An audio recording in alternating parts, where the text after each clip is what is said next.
I've been thinking about time management lately and realized that we don't actually manage time. We can't make it speed up or we can't make it slow down. I mean, certainly there are times when it feels like it really goes by much too quickly, and some tasks that it feels like it just goes on, time goes on and on and on.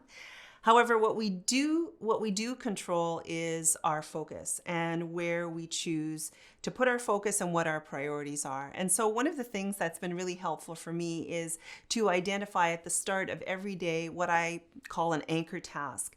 That task which I keep focused on, which is non-negotiable. I'm going to have it completed by the end of the day. Of course, there are other things that come up, other things that I need to deal with and attend to as the day progresses, but that is where I'm going to return to and put my focus and my energy in working throughout the day. So, what I would encourage you to do is to think about what are your anchor tasks as you approach your next work week or your next work day. And I hope and I believe that this will allow you to accomplish your priorities and your long term goals. I'd love to hear some of your time management tips. Please drop us a line or leave a comment below.